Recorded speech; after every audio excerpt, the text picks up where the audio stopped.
Bonjour, bienvenue sur le podcast de l'ECI, l'école du coaching inclusif. Aujourd'hui, c'est avec moi Christelle que vous allez partager ces quelques minutes avec ma rubrique de cœur à cœur. J'ai la sensation de ne pas avoir encore tout dit de mon inspiration principale, l'amour. Évidemment, c'est un sujet sans fin. Mon précédent podcast m'a réveillée à 4 heures du matin pour réécouter en sueur les inepties que j'ai pu livrer dans un élan d'honnêteté impudique, pensais-je, à cette heure bizarre de la nuit. Mes laborieuses 10 minutes de digression sur l'amour d'un amoureux, l'amour amical ou encore l'amour familial, avec les yeux qui piquent et le cœur qui bat. Bref, ne cherchez pas, je suis hypersensible, hyper vigilante, hyper exigeante et je suis aussi une grande naïve.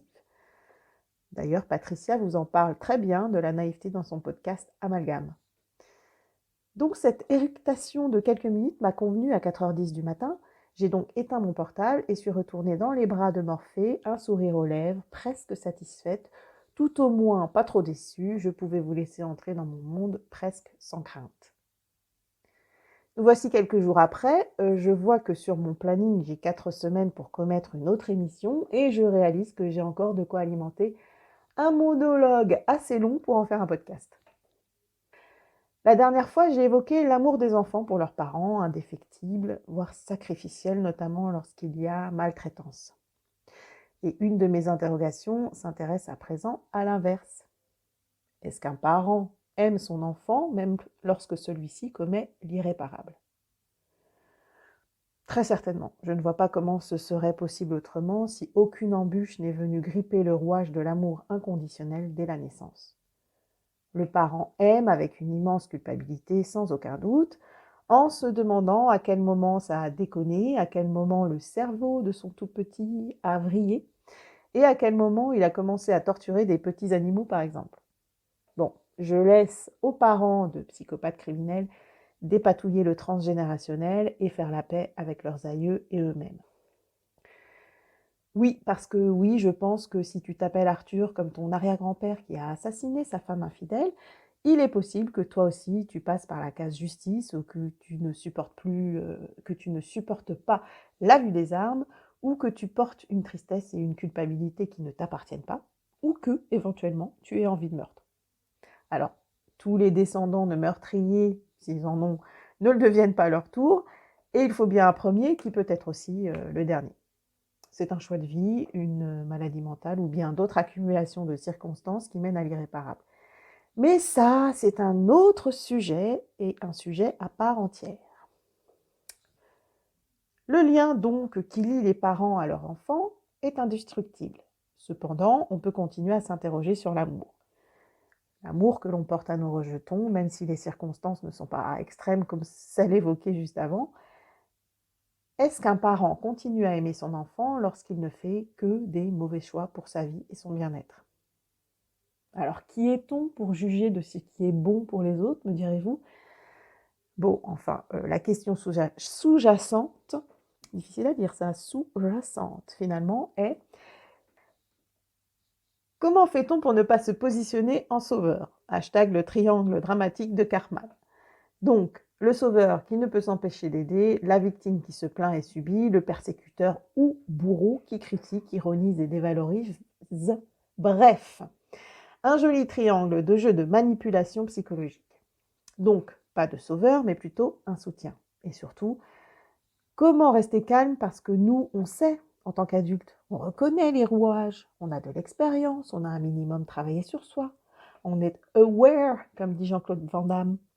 Et puis, si on a un peu d'intuition, on visualise très bien le chemin et la chute. Alors on râle parce que qui va encore le ou la ramasser à la petite cuillère ? C'est nous, les parents.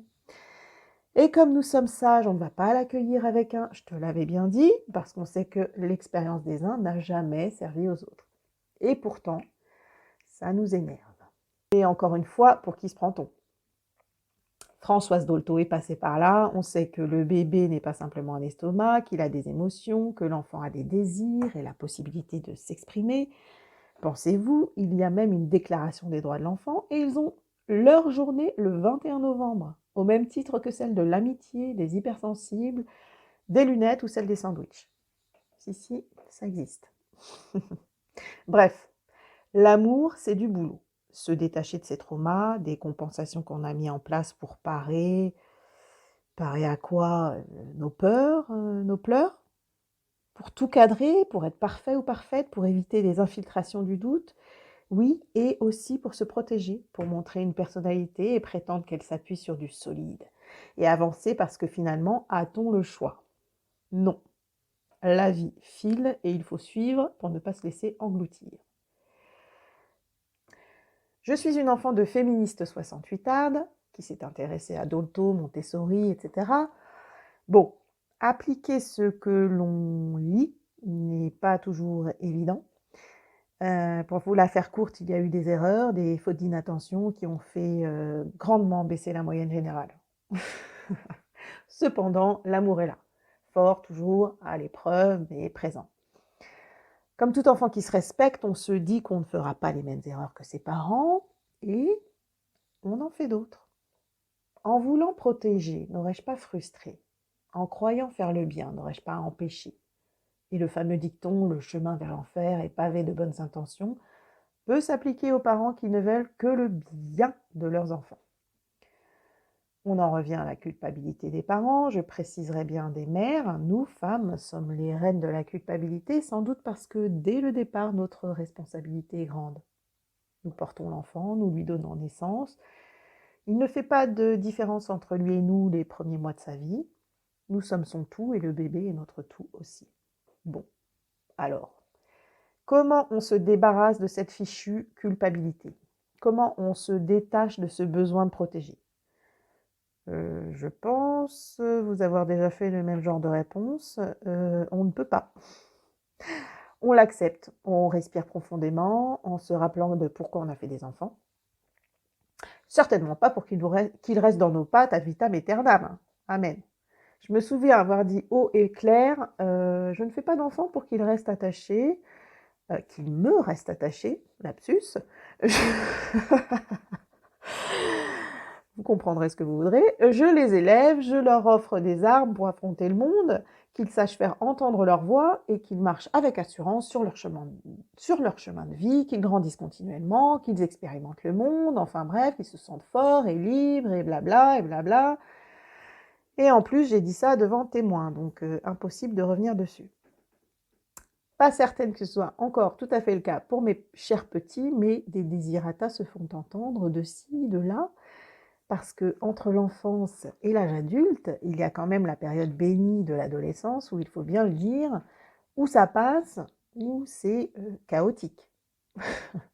Les confrontations à nos petits qui ne le sont plus tout à fait, qui deviennent qui ils seront, qui s'affirment, qui se détachent, qui font des choix. Mais de quoi se plaint-on? On a tout fait pour qu'ils puissent s'exprimer librement, on devrait être fiers. Oui, mais... Oui, mais les voir grandir ne plaît guère, je suis à cette étape où ça fait mal et pourtant, moi aussi j'ai soif de liberté et besoin de prendre soin de moi et un peu moins d'eux. Donc, le boulot est de notre côté. De lâcher prise avec amour, puisque c'est de cela qu'il s'agit. Le lâcher prise, qui est galvaudé en ce moment, on l'entend à toutes les sauces, mais c'est ce qui doit être fait pour se détacher de la peur intrinsèque que nous, parents, subissons pour nos enfants. Accepter la situation telle qu'elle est, ne pas faire de projection sur ce qui pourrait advenir, ça ne sert à rien. Et en plus, on attire ce que l'on vibre, alors autant imaginer du positif.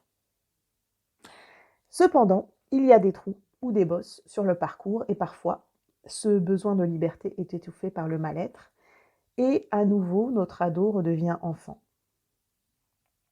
et réclame des soins et beaucoup d'attention. La séparation des parents entraîne forcément des conséquences sur les enfants, sur leur vision d'eux-mêmes, de la vie et de l'amour. Alors là, le syndrome du sauveur peut revenir en force. Être avant tout soutien, gérer l'enfant et l'autre parent qui peut vriller face à son enfant qui va mal.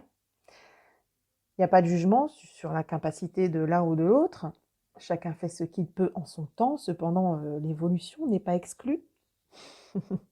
L'autre donc peut se révéler destructeur lorsqu'il ne sait pas gérer ses émotions et éprouve le besoin d'écraser pour mieux supporter la douleur de voir son enfant dépérir ou simplement par plaisir narcissique.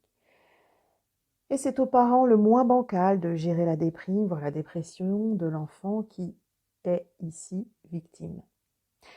Alors, mettre à distance le perturbateur qui se veut bourreau, tout en essayant de maintenir son équilibre émotionnel en ne devenant pas sauveur. La vie nous réserve bien des surprises et met l'amour régulièrement à l'épreuve. Dans ce cas de figure, les questions sont légitimes. Continuer à préserver l'enfant de sa relation à l'autre parent, le protéger lorsque trop de négativité peut atteindre son bien-être, laisser l'amour, ce noble sentiment, guider nos pas et nos actions, le laisser entourer notre ressentiment vis-à-vis de l'autre parent, tout en restant connecté à notre intuition, faire fi des actions et des mots MOTS du parent déstabilisé, ces mots MAUX le regardent et c'est à lui d'agir là-dessus. Enfin, rester vigilant et soutenir nos petits, c'est l'amour et on y échappe rarement. Faire la paix avec sa peur, son angoisse, qui nous rattrape à 4 heures du matin, sa propre vision de la vie, parce qu'il ne s'agit plus de soi, là, mais de l'autre. Ses enfants, son rejeton, sa marmaille, ses kids, ses schtroumpfs. Alors il s'agit d'inventer une nouvelle relation avec la petite personne que vous avez construite pendant 9 mois et qui décide de mener sa vie sans vous, ou presque. Qui se permet de rejeter vos baisers et juge constamment votre attitude de jeune vieux. Quel bonheur l'adolescence, cette jolie période où on vous demande de choisir un avenir professionnel alors que tout ce qui vous intéresse, c'est l'amour de bidule, le BG du collège. Non mais, oh my God. Les potes, les quelques amis d'enfance, la musique, la mode et encore et toujours l'amour. On en revient à cet état qui nous tient toute une vie, du bébé au vieillard, l'amour, les séparations, l'amour, les ruptures, mais l'amour encore et toujours. L'amour qui nous fait sortir de nos retranchements, de nos rythmes de vie bien huilés, celui qui demande de l'attention, de la tolérance, de l'acceptation, du dépassement, des renoncements? Non. De l'évolution qui conduit vers soi toujours, du réalisme et de l'observation pour sortir de l'amour amoureux de l'amour, de l'engagement, l'amour qui apporte plaisir, joie, vibration, celui qui nous accompagne sur le chemin de nos vies. Aimez-vous, restez positif. Soyez bon, ça n'est pas de la faiblesse. Et aimez, l'amour est une force. Quel que soit l'endroit où vous en êtes sur le chemin sinueux de l'amour, les coachs, les thérapeutes, professionnels de l'accompagnement peuvent vous tenir la main pour être soutenus le temps du passage. Du passage. Je n'ai jamais hésité à consulter. Après la thérapie, le coaching s'est révélé être un outil percutant pour continuer à avancer. À présent, je reconnais mes failles et mes défenses plus rapidement. C'est un gain de temps. Maintenant que j'ai parcouru la moitié de ma vie et que j'en enclenche une nouvelle, tout en poursuivant celle qui a déjà commencé, si vous voyez ce que je veux dire. Non ? Eh bien, on a 1000 vies dans une seule et 3000 possibilités en un instant de vie, disent les bouddhistes. Alors faites le compte. Merci de votre écoute. Je suis Christelle pour la rubrique de Cœur à Cœur du podcast de l'école du coaching inclusif, un podcast à 4 voix. Un podcast qui a envie de faire bouger le monde et qui vous aide et vous aider à ouvrir votre cœur. Retrouvez Patricia, Claudia et Marianne sur leur podcast. Tous différents, tous avec leur vision du monde. Je vous dis à très vite et n'hésitez pas à partager ce podcast.